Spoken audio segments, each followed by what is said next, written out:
Hari ini, 1 Oktober 2024, menjadi penanda bagi anggota DPR RI terpilih untuk dilantik sebagai anggota legislatif periode 2024-2029.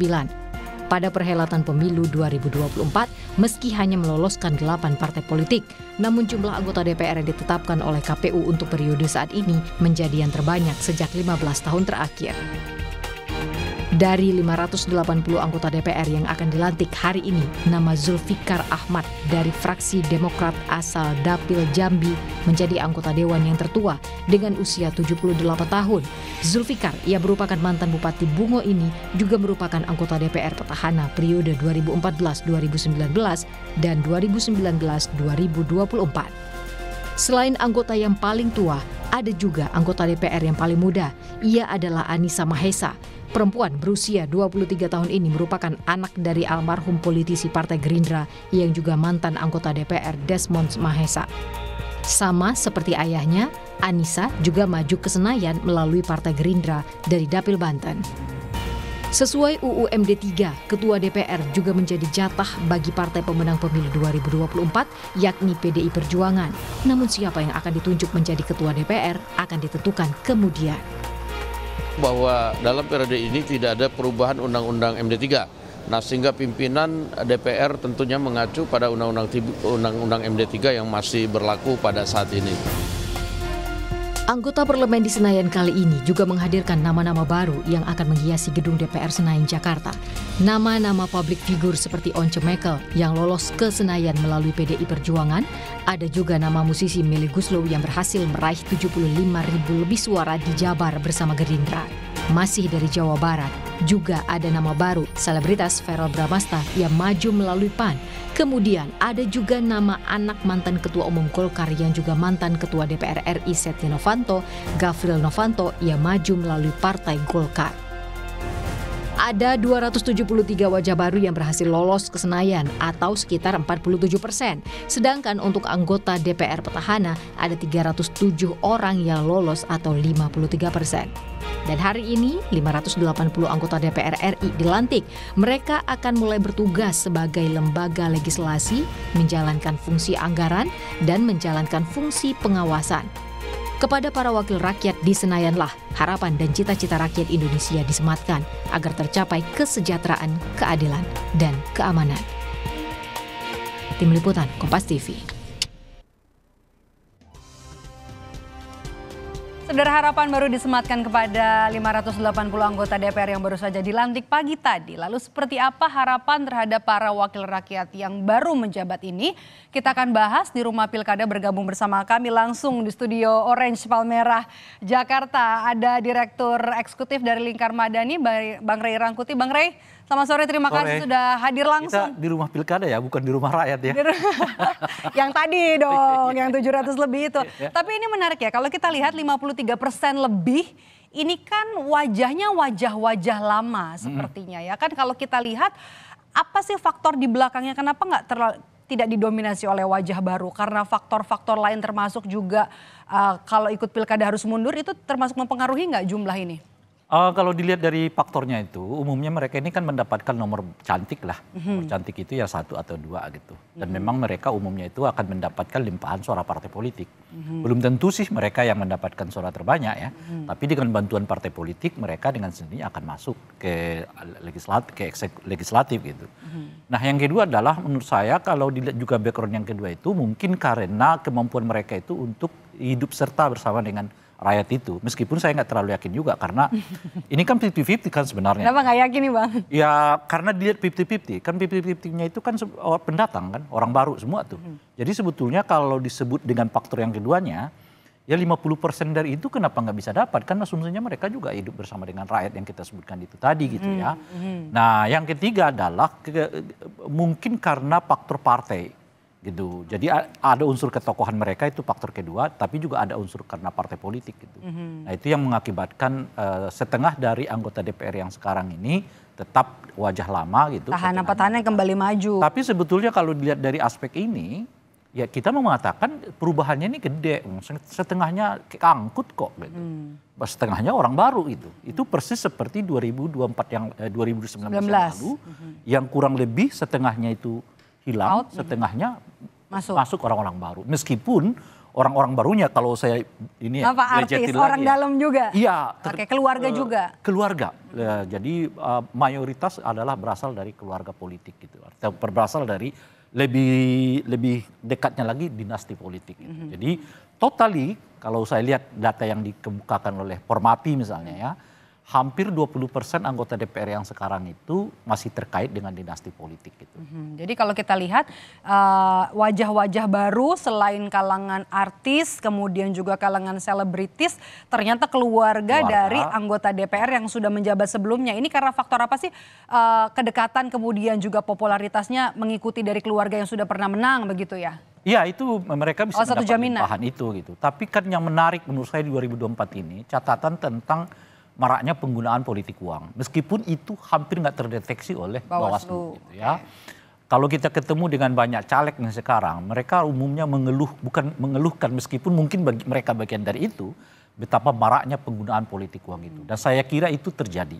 Karena apa gitu? Karena apa istilahnya itu ya tadi itu ya, melemahnya pengawasan.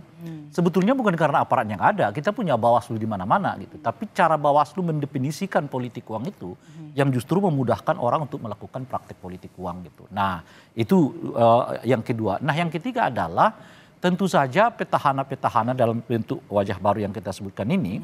Apa endorsement? Enggak, mungkin mendapatkan itu justru karena memang kemewahan atau prestasi dari anggota DPR yang lama itu tidak terlalu mencolok gitu loh.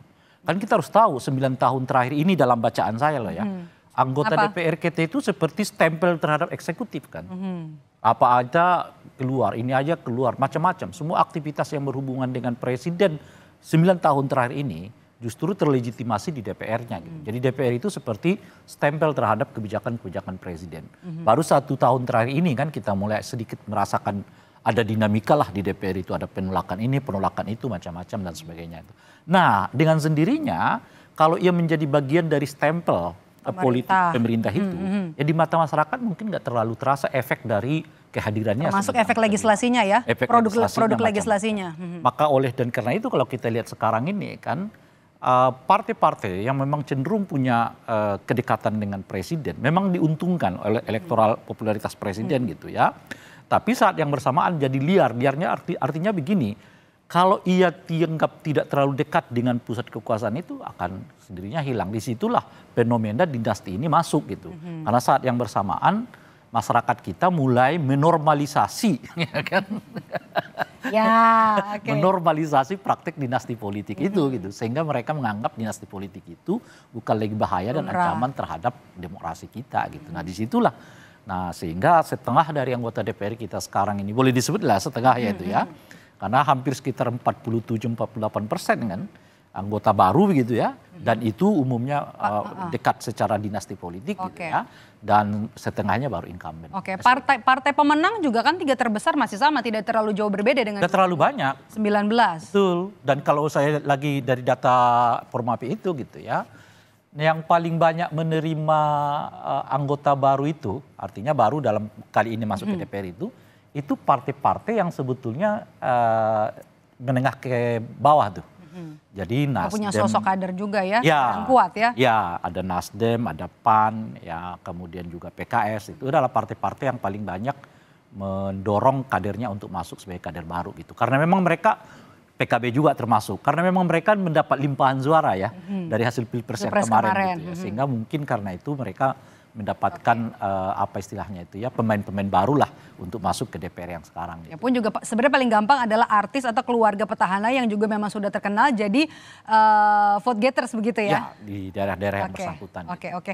Ini menarik sekarang. Kan harusnya agendanya hari ini adalah memilih penunjukan pimpinan ya, begitu pimpinan DPR. Apakah nanti kemudian akan tetap menggunakan undang-undang MD3? Hampir bisa dipastikan menggunakan itu. Kenapa gitu? Karena dalam aturan itu kalau mau ada perubahan terhadap mekanisme ada 2 tuh, mekanisme pimpinan dan mekanisme penambahan komisi atau tidak. Nah itu ditetapkan pada masa sidang pertama dari periode pertama mereka dilantik. Hari ini berarti ini masa sidang pertama mereka kan. Jadi kalau tidak ada perubahan pada masa sidang pertama ini, ya dia harus menunggu pada masa sidang berikutnya, itu artinya tahun depan. Nah, jadi oleh karena itu besar kemungkinan desain pimpinan DPR itu mengikuti sama seperti 2024, artinya partai politik pemenang pemilu adalah orang yang otomatis menjadi ketua DPR di DPR gitu. Kembali lagi akan jatuh ke Puan Maharani begitu ya? Kita soal orangnya nanti yang kedua kan, yang sudah pasti itu PDI yang ambil gitu ya. Nah, apakah PDI ngirim cuma satu calon tunggal? Kalau ngomong peluang gimana nih Bang? Ya, yang udah pasti kan Puan kan kalau dalam konteks yang sudah mereka dorong tuh cuma Puan kan. Berarti hampir bisa dipastikan Puan Maharani akan kembali menjadi calon pimpinan DPR gitu. Nah, kalau soal komisi karena nggak dibahas di sini, menurut saya baru akan bisa tahun depan dibahas. Jadi boleh disebut 2 bulan setengah ke depan, ya komisinya masih tetap 11 seperti yang kita alami saat ini. Nah ini menarik kan, karena Bang Rey sudah bicara soal komisi, karena ini menarik. Karena kan bocorannya akan ada nambah kementerian gitu. Apakah kemudian akan nambah komisi juga di DPR yang akan menjadi mitra kerja daripada pemerintah ini, komisi-komisi yang baru. Sebenarnya tanpa ada penambahan komisi juga bisa ya? Bisa aja, cuma memang nggak akan padat. Sangat padat sekali. Misalnya kan kita muat dulu deh. Per komisi sekarang umumnya itu antara 50-55 orang per anggota ya. Gitu. Jadi kalau nambah 10 orang gitu kan artinya mereka mungkin nambah 51 50. Kalau 50 51, kalau 55 56 kan. Itu pertama.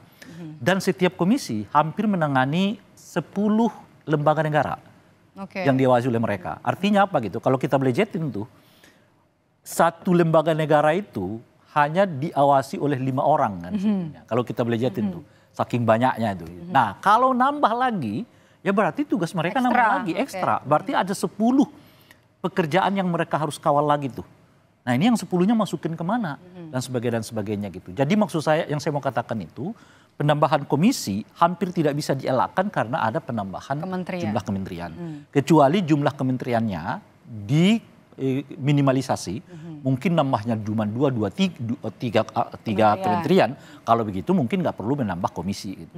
Tapi kalau sampai 10 kementerian itu bocorannya gimana sampai 10 Bang? Ya kan yang paling populer kita dengar ini kan 44 kementerian kan, itu yang paling populer gitu.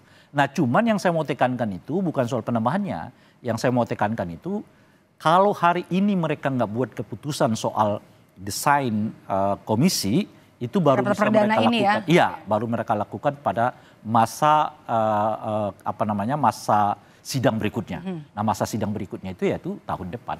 Setelah pelantikan tentunya. Setelah pelantikan karena kementeriannya juga terbentuk jelas arahnya. Gimana membentuk komisi yang kita nggak tahu model-model kementerian yang dibuat. Kita masih tunggu, nanti rapat juga masih bakal digelar hari ini. Hari ini agendanya masih panjang. Rumah Pilkada kami jeda sejenak, tetaplah bersama kami di Kompas TV.